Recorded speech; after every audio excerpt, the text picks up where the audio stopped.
Votre amour pour les femmes et les actrices en particulier est très... Vous parlez beaucoup de Sharon Stone, la liste est longue, Jeanne Moreau, Isabella Rossellini, Catherine Deneuve, Juliette Binoche, et il y a un passage sur Isabelle Huppert, Oui. La prochaine présidente Prochaine du jury. présidente du jury. Une phrase de Toscan du Plantier à son égard, on ne sait jamais ce qu'elle va faire. Est-ce que, vous le citez dans le livre, comment vous imaginez Vous faites allusion à une phrase de Toscan du Plantier quand elle avait 22 ans. Et donc, elle était imprévisible. Elle l'est tout autant aujourd'hui, mais en même temps, c'est quelqu'un d'extrêmement professionnel, qui sait exactement ce qu'elle veut et qui, à mon avis, fera de son mieux pour que son jury se rassemble et fasse un palmarès qui tienne la route au regard de la presse internationale, qui finalement, et puis le public, qui finalement juge les films. Et donc, on ne sait jamais ce qu'elle va faire sans doute, mais en même temps, avec la certitude que ce sera en personne responsable et en grande artiste. On connaît son implication pour le cinéma et notamment, est-ce que par rapport au choix des différents membres du jury, le président a une influence? Comment ça se passe? Non, alors le président ne participe pas, contrairement à ce que l'on croit au choix des membres du jury, pour une bonne raison, c'est qu'il choisirait des amis à lui qui voteraient comme lui, et donc il suffirait de prendre une seule personne pour constituer le jury. Donc il a simplement le droit de récuser une personne avec laquelle il ne s'entendrait pas, mais ça arrive très rarement parce que... D'abord, même si c'est le cas, on ne voudrait pas le dire. Je voudrais passer à un autre sujet que vous abordez dans le livre.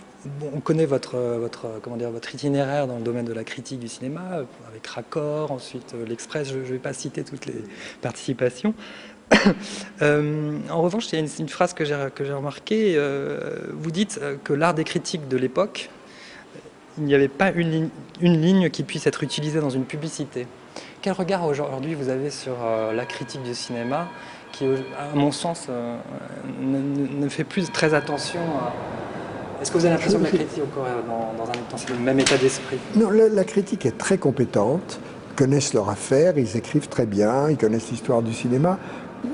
Il me semble que par rapport à des grands critiques que vous évoquez là, Jean-Louis Bory, Jean de Baroncelli et beaucoup d'autres, ces gens-là avaient plus d'enthousiasme. Et tout d'un coup, mais il ne faut pas généraliser, il y a des critiques aujourd'hui, Serge Kaganski, critique des Inrecuptibles, qui est un des meilleurs critiques français, ou Michel Simon, ou d'autres, sont des gens qui sont tout à fait capables de s'enthousiasmer.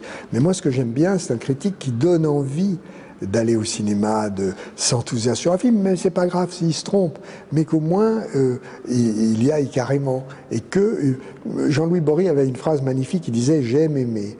Et donc cet amour du cinéma, il faut pouvoir le communiquer à son lecteur, et pour ça, il ne faut pas avoir peur de s'enflammer.